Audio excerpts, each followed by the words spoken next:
तो यार तैयार हो जाओ, क्योंकि यार आज की वीडियो में आप ही लोग की डिमांड के ऊपर मैं लेके आ गया हूँ क्लास 7 का पीरियोडिक टेस्ट 1 का साइंस का क्वेश्चन पेपर। ठीक है, हालांकि मैंने इससे पहले वन शॉट वीडियो डाल रखा है, ठीक है, बट उसमें मैंने ये क्वेश्चन पेपर को नहीं दिखाया। ये थोड़ा सा डिफरेंट क्वेश्चन पेपर है। ठीक है, अगर आप लोग वन शॉट वीडियो चाहते हैं तो लिंक आपको वीडियो के डिस्क्रिप्शन बॉक्स में मिल जाएगा। वहाँ से आप लोग जितने भी क्लास 7 के सब्जेक्ट है सभी के वन शॉट क्वेश्चन पेपर देख सकते हो। फिलहाल आज के वीडियो में जो हम लोग क्वेश्चन पेपर देखने जा रहे हैं वो DAV public school Bihar zone G का क्वेश्चन पेपर है। ठीक है, एंड मैं बिहार जोन जी के ऊपर ही डालता हूँ। क्यों डालता हूँ, इसका आंसर जो है आपको उस वाली वीडियो में मिल जाएगा। ठीक है, अब देखो यार, यहाँ पर मैं नहीं चाहता कि ये वीडियो ज्यादा बड़ा हो गया, क्योंकि ऑलरेडी ये 20 मिनट की वीडियो होगी। ठीक है, तो आप लोग क्या करना, मैं जो जरूरी बात बोलूंगा उसको प्लीज से ध्यान से सुन लेना। जल्दी से मैं इंट्रो खत्म करता हूँ एंड उसके बाद हम लोग क्वेश्चन पेपर देखते हैं। तो देखो, सबसे पहले इंपॉर्टेंट बात क्या है, ये DAV public school Bihar zone G का क्वेश्चन पेपर है, जो कि 2024-25 का क्वेश्चन पेपर है। दूसरा, इसमें जो क्वेश्चन पेपर में पूछे गए क्वेश्चन है वो भी काफी ज्यादा इंपॉर्टेंट है। ठीक है, एंड इसमें जो इंपॉर्टेंट क्वेश्चन है वो वीडियो के अंदर मैंने ऑलरेडी बता के रखा है। ठीक है, तो उसको यार जरूर से ध्यान से सुनना, पूरा वीडियो को शुरू से लेकर लास्ट तक जरूर से देखना,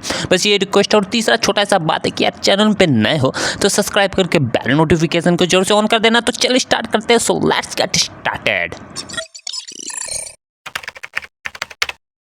तो आइए यहाँ पर हम लोग शुरू करते हैं। तो सबसे पहले यहाँ पे हम लोग क्वेश्चन नंबर 1 देखेंगे, क्योंकि वही हम लोग का सबसे पहला क्वेश्चन है। ठीक है, तो यहाँ पे नोट करने वाली बात ये है, यहाँ पे जो सभी क्वेश्चन है वो कंपलसरी है। ठीक है, टोटल मार्क्स जो यहाँ पे 40 है और हम लोग का पहला क्वेश्चन जो है वो 1 मार्क्स का है। ठीक है, ये देखो 1 मार्क्स का पहला क्वेश्चन है। टोटल टाइम यहाँ पे आप लोग देख ही सकते हो। सो सबसे पहला क्वेश्चन है यहाँ पे है पैरासिटिक प्लांट्स के बारे में बताना। तो काफ़ी सारे बच्चे जो होंगे पैरासिटिक्स एनिमल्स के बारे में तो जानते होंगे, बट प्लांट्स के बारे में नहीं जानते होंगे। ठीक है, जितना हम लोग पैरासिटिक एनिमल्स के बारे में बात करें तो जिस तरह लीच हो गया, राइट, वो जनरली कैटल्स में होते हैं, पैट्स में होते हैं। वो करते क्या हैं एक्चुअली, वो करते हैं कि हम लोग का खुद का शरीर में रह के हम ही लोग की एनर्जी और न्यूट्रिशन को जो है अपने में सक करते हैं। ठीक है, जबकि उसके बदले में हम लोग को वो कुछ नहीं देते हैं। तो ऐसा चीज़ को हम लोग पैरासिटिक बोलेंगे। ठीक है, पैरासाइट्स बोलेंगे। तो यहाँ पे हम लोग का पैरासाइट्स प्लांट्स के नाम बताने, एनिमल्स के नहीं। तो यहाँ पे हम लोग कस्कूटा इसका आंसर लिख लेंगे। ठीक है, कस्कूटा इसका आंसर हो जाएगा।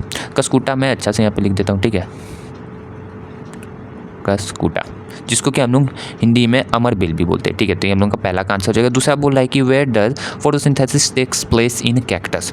ये भी 1 मार्क्स का क्वेश्चन है। तो यहाँ पे बोला है कि कैक्टस में कहाँ पे फोटोसिंथेसिस होता है। अब देखो, कैक्टस में तो कोई पत्ते होते नहीं है। ठीक है, जनरली देखोगे तो स्ट्रक्चर कुछ ऐसा होता है। ठीक है, कांटा होगा यहाँ पे बहुत सारा, पत्ते में भी यहाँ पे पत्ता तो होता है बट कुछ मोटा ऐसा होता है। ठीक है, ऐसा होता है। तो ये जो होता है वो अपने स्टेम, यहाँ पे जो स्टेम होते हैं यहीं पे उनका जो है प्रेजेंट होता है क्लोरोफिल। ठीक है, तो इसको हम लोग यहाँ पे लिखेंगे आंसर स्टेम। दूसरा का आंसर हम लोग का स्टेम हो जाएगा। तीसरा यहाँ पर बोले चूज द करेक्ट ऑप्शन। ठीक है, तो यहाँ पे क्या बोला है, the process by which complex food molecules are broken down into simpler molecules is called. So यहाँ पे बोला है एक ऐसा प्रोसेस जहाँ पे कॉम्प्लेक्स फूड जो होते हैं, ठीक है, फूड मॉलिक्यूल्स जो होते हैं उसको क्या किया जाता है, सिंपल मॉलिक्यूल्स में तोड़ा जाता है। ठीक है, तो वैसे प्रोसेस को हम लोग क्या बोलेंगे, इंजेक्शन बोलेंगे, डाइजेशन बोलेंगे या फिर एसिमिलेशन बोलेंगे। सो वैसे प्रोसेस को जो है हम लोग डाइजेशन बोलते हैं। ठीक है, इंजेक्शन में जब हम लोग का खाना शरीर के अंदर लिया जाता है, तो इंगल्फ किया जाता है, तो उसको हम लोग इंजेक्शन बोलेंगे। एसिमिलेशन मतलब कि जब हम लोग का ब्लड वेसल्स में वो न्यूट्रिशन जाता है डाइजेशन के बाद, तो उसको हम लोग उस प्रोसेस को एसिमिलेशन बोलते हैं। जबकि डाइजेशन जो होता है प्रोसेस में जो होता है कॉम्प्लेक्स फूड मॉलिक्यूल्स को जो होता है सिंपल मॉलिक्यूल्स में तोड़ा जाता है। ये इसका आंसर हो गया। आगे हम लोग यहाँ पे बढ़ेंगे। तो यहाँ पे जो हम लोग का अब दूसरा क्वेश्चन है, मतलब कि 3 का जो बी नंबर है। अब देखो यहाँ पे टोटल 3 क्वेश्चन है, 1-1 मार्क्स का है तीनों। ठीक है, तो पहला हमने कर लिया। ठीक है, दूसरा यहाँ पे क्या बोला है, देखो दूसरा बोला है during digestion fats present in the food break down into. अब फैट्स जो होते हैं वो किस में ब्रेक डाउन होते हैं। ठीक है, तो वो फैटी एसिड में होता है। आप लोग याद रख सकते हो, एफ से फैट होता है, एफ से फैटी एसिड होगा। ठीक है, एमिनो एसिड में नहीं होते। ठीक है, सिंपल शुगर में भी नहीं होते, फैटी एसिड में होते हैं। नहीं तो यहाँ पे अगर और ग्लाइसरॉल दे दे तो उसमें भी होता है। ठीक है, फिलहाल आपको फैटी एसिड ही याद रखना है। आगे स्टैंडर्ड क्लास में बढ़ोगे तो आपको फैटी एसिड के साथ प्लस में ग्लाइसरॉल भी देखने को मिलेगा। तो यहाँ पे हम लोग का पहला आंसर डाइजेशन था, दूसरा का फैटी एसिड। तीसरा हम लोग के पास बोला which of this is not secreted in the stomach. तो स्टोमक के अंदर क्या नहीं होता है। ठीक है, तो सलाइवा तो यार पता है स्टोमक के अंदर होता है। म्यूकस जो होता है ये भी हम लोग का स्टोमक के अंदर होता है। ठीक है, और हाइड्रोक्लोरिक एसिड ये भी होता है। सो हम लोग का जो सलाइवा होगा इसका करेक्ट आंसर हो जाएगा। ठीक है, तो ये जो सलाइवा इसका करेक्ट आंसर, इसका फैटी एसिड, इसका डाइजेशन। ठीक है, तो यहाँ पे सिंपली समझना है कि स्टोमक के अंदर क्या नहीं सिक्रेट किया जाता है, म्यूकस सिक्रेट किया जाता है, ताकि हाइड्रोक्लोरिक एसिड जो निकल रहा है वो हम लोगों का पेट को जो है खुद जला के राख ना कर दे, क्योंकि काफ़ी ज़्यादा खतरनाक कॉन्सेंट्रेटेड होता है, जो कि हम लोग का डाइजेशन में मदद करता है। बट वही अगर हम लोग का डायरेक्ट स्किन के साथ कांटेक्ट में आ जाएगा पेट का, तो वो हम लोग का पेट को हार्म कर सकता है, इसलिए म्यूकस सिक्रेट किया जाता है। सो सलाइवा जो होगा हम लोग का सलाइवरी ग्लैंड्स प्रोड्यूस करता है, जो कि हम लोग का माउथ में प्रेजेंट होता है। ठीक है, ये हो गया। सो यहाँ पे हम लोग का 4 नंबर क्वेश्चन बोल रहा है। अब देखो यहाँ 4 नंबर क्वेश्चन भी है, क्वेश्चन आंसर के फॉर्म यहाँ पे आ गया। सो यहाँ पे पूछ क्या रहा है, टोटल 1 मार्क्स का क्वेश्चन है, what do we call a network of interconnected food chains. तो इंटरकनेक्टेड फूड चेन्स को हम लोग क्या बोलते हैं? तो सबसे आसान आंसर है, इसका आंसर जो हो जाएगा वो फूड वेब हो जाएगा, ठीक है, फूड वेब बोलते हैं। एंड राइटिंग थोड़ा सा खराब हो रहा होगा क्योंकि मेरा स्टाइलिश जो है वो खराब हो गया, इसलिए मैं काम चलाओ पेन से यूज़ कर रहा हूँ, ठीक है। तो उसके लिए यहाँ पे माफ करना, अभी ऑर्डर किए हैं तो आ जाएगा जल्दी, ठीक है। सो आइए यहाँ पर लोग देखते हैं 5वां नंबर क्वेश्चन। सो 5वां नंबर क्वेश्चन बोला है, which organism help in keeping the forest clean. कौन से ऑर्गेनिज्म मदद करते हैं ताकि हम लोग का फॉरेस्ट जो है वो क्लीन हो सके, ठीक है। अब देखो फॉरेस्ट क्लीन से ये मतलब नहीं है कि पूरा पेड़ पौधा ही खत्म हो जाएगा, साफ हो जाएगा। फॉरेस्ट क्लीन से यहाँ पे ये मतलब है कि फॉरेस्ट में जो कोई भी चीज़ मरता है, ठीक है, तो उसको क्लीन करने का काम, जिसका कोई जानवर हो गया, डियर हो गया, लायन हो गया, टाइगर हो गया, ये मर जाएंगे, तो उसको क्लीन कौन करते हैं, मीन्स उसको साफ कौन करते हैं, उसका जो न्यूट्रिशन होता है वापस धरती के अंदर कौन बेचते हैं। तो इसका आंसर हम लोग का स्कैवेंजर्स हो जाएगा। एवेंजर्स का नाम सुना होगा ना, देखो एवेंजर्स का नाम सुना होगा, बस एवेंजर्स से इसमें SC बस लगा देना, ठीक है, और इसको छोटा लिख देना, तो आपका स्कैवेंजर्स हो जाएगा, ठीक है। ये आपका आंसर हो जाएगा। 1 मार्क्स का क्वेश्चन था। यहाँ पे हम लोग 6 नंबर क्वेश्चन देखते हैं। Name the mirror that is curve with its reflecting surface inside. तो हम लोग को एक ऐसा मिरर का नाम लिखने बोला है जिसका जो that is curve with its reflecting surface, जो कि कर्व होता है, ठीक है, with its reflecting surface inside. Inside यहाँ पे बोला है, उसका जो रिफ्लेक्टिंग सरफेस होगा वो इनसाइड होगा। सो यहाँ से हम लोग को पता चल जाता है वो जो होगा हम लोग का कॉनकेव मिरर होगा, ठीक है। अब बताइए मेरे को कैसे पता चला। अब देखो कॉनकेव में अगर मैं आपको हिंट दो ट्रिक बताऊं तो कॉनकेव में आप लोग को ये केव वर्ड दिखाई देगा। अब ये जो केव होता है इसका कहने का मतलब है ऐसा, ठीक है, केव मतलब गुफा टाइप का कुछ ऐसा रहेगा, ठीक है। इसके अंदर से हम लोग जाएंगे। सो यहाँ पे इसका ये जो होता है रिफ्लेक्टिंग सरफेस होता है, इसी को हम लोग कॉनकेव मिरर बोलते हैं, ठीक है। और इसका ये जो होता है हम लोग का नॉन रिफ्लेक्टिंग सरफेस होता है, ठीक है, जबकि ये जो होगा रिफ्लेक्टिंग सरफेस होगा। तो यहाँ पे अगर हम लोग कॉन्वेक्स का बात करें तो इसका ये जो बाहर वाला हिस्सा होगा ये रिफ्लेक्टिंग सरफेस होगा, ठीक है। ये अंदर वाला जो है ये रिफ्लेक्ट नहीं करेगा, ठीक है, क्योंकि ये कॉन्वेक्स है। तो याद रखना, एक ट्रिक होता है कॉनकेव का, याद रखना है, जैसे केव बोलूँ तो ऐसा याद आना चाहिए, और इसका अंदर वाला रिफ्लेक्टिंग सरफेस होगा। तो यहाँ पे जो हम लोग का 7 नंबर क्वेश्चन है उसमें बोला है in which type of mirror converging of light ray is seen. तो किस टाइप के मिरर में कन्वर्जिंग ऑफ लाइट रे को देखा जाता है। तो इसका आंसर हम लोग का कॉनकेव मिरर हो जाएगा, ठीक है। कॉनकेव मिरर मीन्स कुछ ऐसा मिरर होता है, ठीक है। ये जो होगा हम लोग का कॉनकेव मिरर होगा, ठीक है, और इसी को हम लोग कन्वर्जिंग मिरर भी बोलते हैं, ठीक है। वहीं पर अगर यहाँ पर डाइवर्जिंग मिरर का बात होता तो हम लोग यहाँ पर कॉन्वेक्स मिरर बताते हैं, जो कि कुछ ऐसा बनता है, ठीक है। इसको हम लोग कॉन्वेक्स मिरर बोलेंगे, बट यहाँ पे उसका बात तो क्या नहीं, यहाँ पर सिंपली बोला है कि किस टाइप के मिरर में कन्वर्जिंग ऑफ लाइट रे देखा जाता है। तो यहाँ पे हम लोग को सिंपली लिखना है कॉनकेव मिरर। कॉनकेव मिरर को कन्वर्जिंग मिरर भी बोला जाता है, ठीक है। 8वां नंबर क्वेश्चन यहाँ पे बोल रहा है कि कैन वर्चुअल इमेज भी टेकन ऑन द स्क्रीन। का वर्चुअल इमेज को जो है स्क्रीन पर लाया जा सकता है। सो इसका आंसर हम लोग लिखेंगे नो, ठीक है। नो इसलिए क्योंकि वर्चुअल इमेज जो होता है कभी भी स्क्रीन पे नहीं आ सकता, क्योंकि वहाँ पे जो होता है एक्चुअल इंटरसेक्शन ऑफ लाइट रे नहीं होता है। जबकि अगर हम लोग रियल इमेज का बात करें तो उसको स्क्रीन पे लाया जा सकता है, क्योंकि वहाँ पे जो होता है एक्चुअली जो है लाइट रे आपस में इंटरसेक्ट करता है, ठीक है। जबकि वर्चुअल इमेज में एक्चुअल इंटरसेक्शन ऑफ लाइट रे नहीं होता है। ये हो जाएगा हम लोग का इसका आंसर, ठीक है। 9 नंबर क्वेश्चन बोल रहा है write any 3 characteristic of the image form by a plane mirror, ठीक है। सो प्लेन मिरर से जो 3 कैरेक्टरिस्टिक हम लोग को निकलेगा, उसका जो इमेज बनेगा उसके बारे में हम लोग को लिखना। और ये हम लोग का 3 मार्क्स का क्वेश्चन, यहाँ से 3 मार्क्स का क्वेश्चन आना स्टार्ट हो गया, ठीक है। तो ध्यान रखना, हम लोग इसका आंसर देखते हैं। तो देखो इसका आंसर क्या होगा। सबसे पहले the image form by plane mirror is virtual image, ठीक है। तो जैसा कि मैंने बनाया, जब भी प्लेन मिरर जो होगा वो हमेशा वर्चुअल इमेज ही बनाएगा, ठीक है। प्लेन मिरर जो होता है हमेशा वर्चुअल इमेज बनाते हैं, क्योंकि वहाँ पर अपैरेंट इंटरसेक्शन ऑफ लाइट रे देखा जाता है, ठीक है। वहीं पर अगर आप लोग कोई स्क्रीन मतलब वीडियो मोबाइल से वीडियो रिकॉर्ड करते हैं तो वो जो होता है हम लोग का रियल इमेज होता है, क्योंकि उसको बाद में वीडियो को जो होता है हम लोग प्रोजेक्टर पर भी देखते हैं, राइट। जो कैमरा में रिकॉर्ड होता है वीडियो उसको बाद में प्रोजेक्टर में प्रोड्यूस किया जाता है, राइट। सो एक हम लोग का रियल इमेज का एग्जाम्पल होगा। खैर हम लोग आगे उसको देखेंगे। दूसरा पॉइंट यहाँ पे देखो क्या है, the image form by plane mirror suffers lateral inversion, ठीक है। सो इमेज जो होता है फॉर्म जो प्लेन मिरर से होता है, ये दूसरा कैरेक्टरिस्टिक है, ठीक है। सो इमेज जो फॉर्म करता है प्लेन मिरर वो सफर करता है लेटर इन्वर्जन से। लेटर इन्वर्जन कहने का मतलब है लेफ्ट राइट हो जाता है, राइट लेफ्ट हो जाता है, ठीक है। तो उसी को हम लोग लेटर इन्वर्जन बोलेंगे सिंपल शब्द में। ऐसा नहीं समझना ऊपर नीचे हो जाता है, नीचे ऊपर हो जाता है, नहीं तो ऐसा तो आप लोग चेहरा देखते हैं अपना मिरर में तो उल्टा नीचे दिखाई देता है, ऐसा नहीं ना होता है। बस लेफ्ट राइट हो जाता है, राइट लेफ्ट हो जाता है, ना कि सर नीचे हो जाता है पैर ऊपर होता है, ऐसा नहीं होता है, ठीक है। तो ये हो जाएगा हम लोग का दूसरा। तीसरा यहाँ in case of plane mirror the image is form as far behind the mirror as the object in front of it. मतलब कहने का इसका सिंपल मतलब है, एक प्लेन मिरर का केस में क्या होता है, इमेज जो फॉर्म होता है वो उतना ही दूर होता है जितना ऑब्जेक्ट जो है पास होता है किसके मिरर के। मतलब कि कहने का मतलब है मान लो ये कोई इमेज है, ठीक है, और यहाँ पे कोई ऑब्जेक्ट है, ठीक है। मान लो कोई इंसान है और यहाँ पे उसका इमेज बना, तो अगर ये 5 मीटर का दूरी पे है, ठीक है, तो इसका इमेज भी जो होगा वो 5 मीटर का ही दूरी पे बनने वाला है, ये यहाँ पे कहा है, ठीक है। ये हो जाएगा हम लोग का 3 कैरेक्टरिस्टिक, बट मैंने आपके लिए एक बोनस ढूंढा है, ठीक है। तो यहाँ पे एक और कैरेक्टरिस्टिक सुन लो, ये इंपॉर्टेंट इसलिए मैं आपको बता रहा हूँ। The size of the image form by plane mirror image is equal to that of the object, ठीक है। कहने का सिंपल मतलब है, अगर कोई प्लेन मिरर पे एक ऑब्जेक्ट है, ठीक है, उसका यहाँ पे इमेज बना, ठीक है, ये पीछे बन रहा है इमेज और ये आगे उसका ऑब्जेक्ट है, ठीक है। तो ये अगर 5 सेंटीमीटर का है, ठीक है, अगर ये 5 सेंटीमीटर का है तो ये भी 5 सेंटीमीटर का ही रहेगा, ठीक है, ये नहीं कि 6 सेंटीमीटर का हो जाएगा।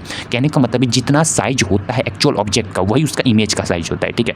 ये हम लोग का 2 पॉइंट हो गया जो कि आपको अच्छा से याद रखना है। नेक्स्ट क्वेश्चन की ओर आगे बढ़ते हैं। तो यहाँ पे जो हम लोग का नेक्स्ट क्वेश्चन है ये भी 3 मार्क्स का क्वेश्चन। यहाँ पे बोला है why are the trees called green lungs of the nature, ठीक है। सो आखिर ट्रीज या फिर प्लांट बोलो तो आखिर उसको क्यों green lungs of the nature बोला जाता है। 3 मार्क्स का क्वेश्चन है, हम लोग इसका आंसर देखते हैं।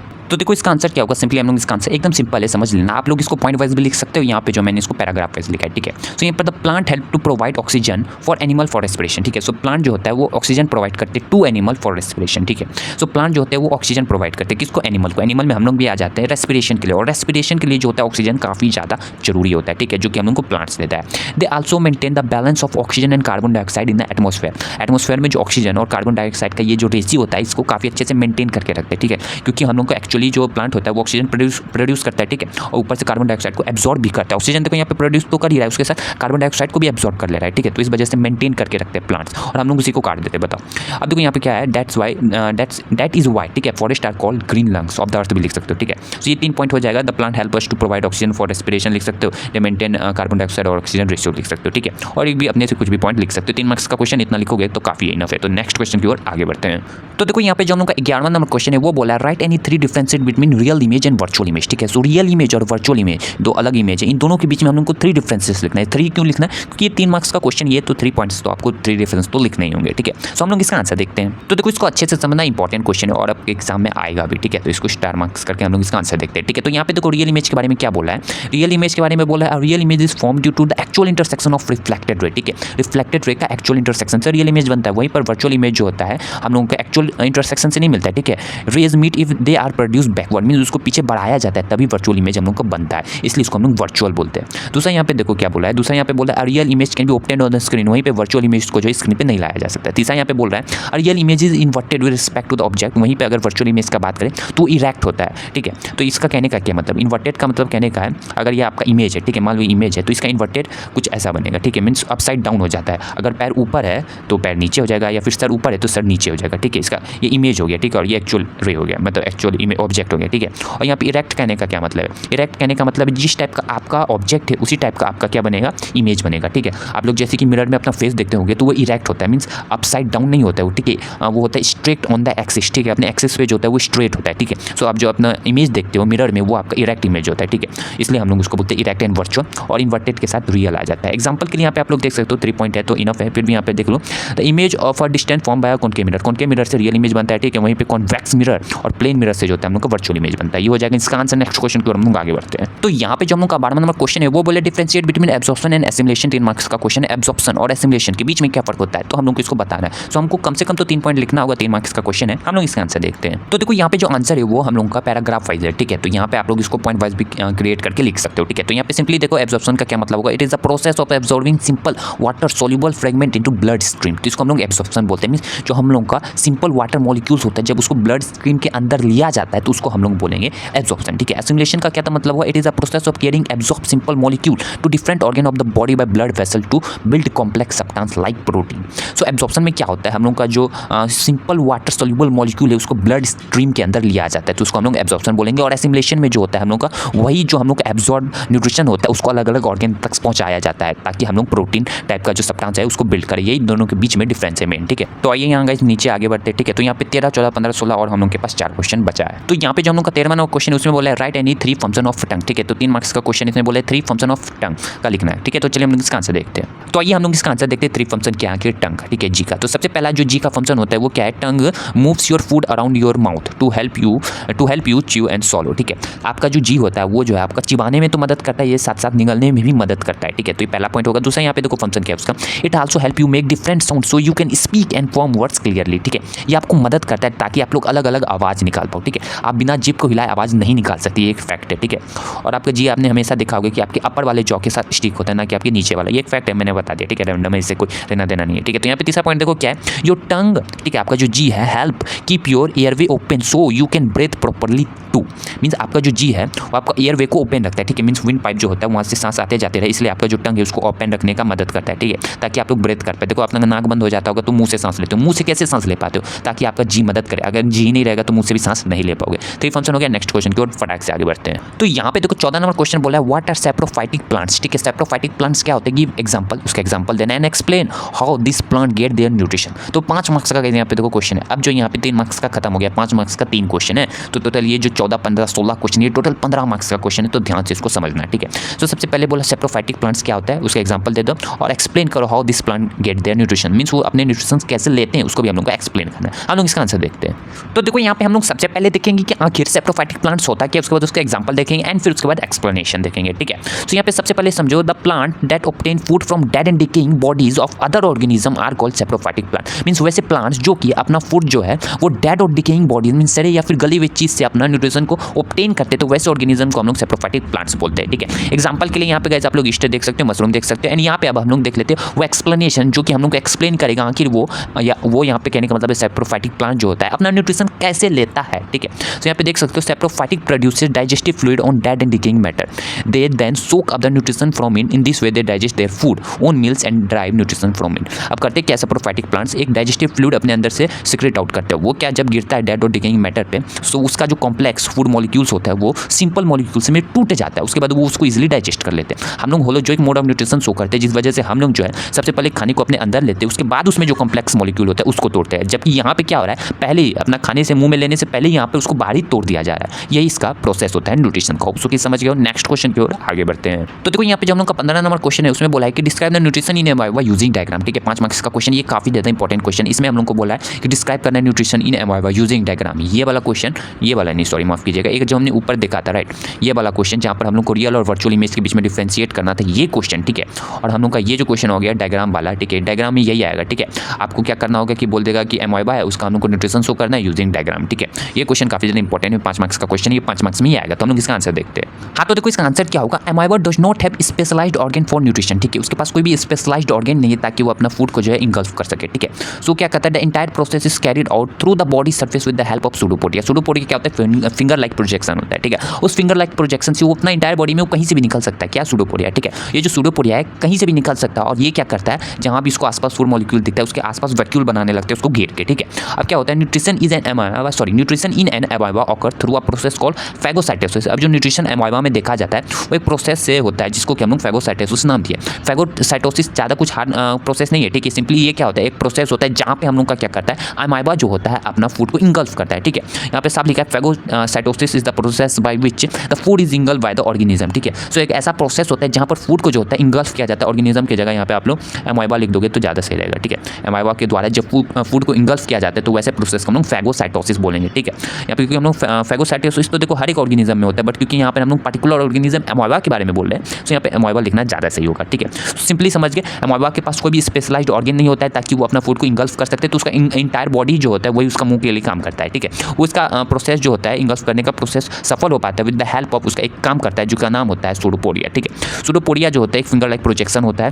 ठीक है। और वो जो प्रोसेस यूज करता है उसका नाम हम लोग फैगोसाइटोसिस बोलते हैं, ठीक है। इतना हो गया समझ के। यहाँ पे देखो नीचे पिक्चर, इसको आप लोग जरूर से बना के आना, चाहे मैंने जो आगे बोला उसको कुछ लिखे या नहीं लिखे, बट अगर आप लोग ये पिक्चर बना दोगे ना तो 3 मार्क्स तो आपको कम से कम मिल ही जाएगा, ठीक है। और यही डाइजेशन प्रोसेस को शो करता है, ठीक है। यहाँ पे आप लोग देख सकते हो ये जो है हम लोग का सूडोपोडिया, ठीक है। ये जो 2 फिंगर लाइक प्रोजेक्शन ये सूडोपोडिया है, ये फूड है हम लोग का फूड पार्टिकल है, ठीक है। उसके बाद ये देखो इसको इंगल्फ करके एक घेरा बना दिया, घेरा से वो पूरा एक वैक्यूल बन गया, यहाँ पे देख सकते हो। उस वैक्यूल से यहाँ पे देखो ये सब जो दिख रहा है ये डॉट डॉट ये हम लोग का जो है इंजाइम से उसके ऊपर एक्ट हुआ, और उसके बाद क्या हुआ, जितना भी न्यूट्रिशन है ये बाहर निकल गया, तो इसके पास कुछ अनडाइजेस्टेड फूड बच दिया, तो ये जो है यहाँ से फेंका गया, ठीक है। ये फेंका कब जाता है, जब ज़्यादा हो जाता है ना, तो एक प्रोसेस होता है जिसका नाम होता है ऑस्मोसिस, ठीक है। तो उसके प्रोसेस की मदद से जो होता है ये अपना फूड को जो है बाहर फेंक देता है। सी हो जाएगा इसका आंसर। नेक्स्ट क्वेश्चन की ओर हम लोग जल्दी से आगे बढ़ते हैं। तो यहाँ पे देखो हम लोग का जो लास्ट क्वेश्चन है, suggest any 5 way to conserve water, 5 marks का क्वेश्चन, ये भी इंपॉर्टेंट क्वेश्चन है, ठीक है। तो इसको भी स्टार मार्क्स कर लेना, ठीक है। बट जो मैंने आपको 2 इंपॉर्टेंट क्वेश्चन बताया वो तो आएगा, ठीक है। ये आया नहीं आया बट वो जो है इंपॉर्टेंट क्वेश्चन है। सो ये भी इंपॉर्टेंट क्वेश्चन है। यहाँ पे बोला suggest any 5 way to conserve forest, ठीक है। ये तो काफी ज्यादा आसान क्वेश्चन है, इसका आंसर देखते हैं। तो देखो यहाँ पे हम लोग का क्या 5 वे टू कंजर्व फॉरेस्ट क्या, सबसे पहला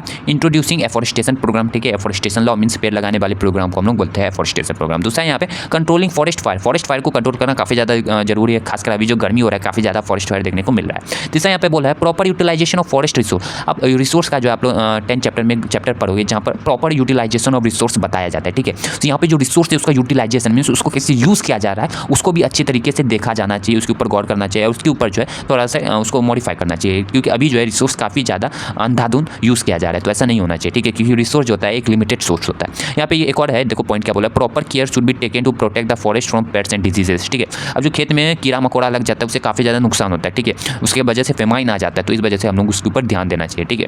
यहाँ पर लास्ट है सबसे ज़्यादा इंपॉर्टेंट कि आखिर public awareness should be created, public को अवेयरनेस होना चाहिए, ठीक है, खुद जागरूकता आएगी तो बहुत सारे पेड़ बचेंगे, ठीक है। सो सबसे पहली बात है हम लोगों को आसपास के जो आपके लोग हैं उसको पब्लिक अवेयरनेस कराना है, ठीक है, मीन्स आसपास के लोगों को जागरूक करना है, ठीक है, यही सबसे इंपॉर्टेंट पॉइंट है। एंड इसी के साथ जो हम लोग का ये जो क्वेश्चन पेपर ये भी एंड हो जाता है। अब देखो यार यहाँ पे क्वेश्चन पेपर तो एंड हो जाता है बट आपका काम एंड नहीं होता। आपको क्या करना है, इस वीडियो को अपने दोस्तों के साथ शेयर करना है, नहीं करना चाहते तो नहीं करना, बट चैनल को सब्सक्राइब करके बेल नोटिफिकेशन को जरूर से ऑन कर देना। इस वीडियो का जो लाइक टारगेट है, क्योंकि बोलने में यार काफ़ी ज़्यादा मेहनत लगता है, मेरा मुंह भी दुखने लगा कितना रिटेक किए, क्योंकि कभी कभी गलत भी बोला जाता है, ठीक है।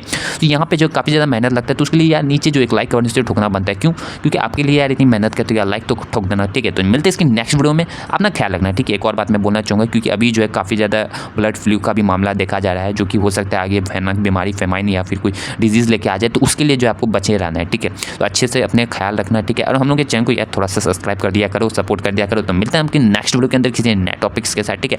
टिल देन जय हिंद, जय भारत एंड बाय बाय।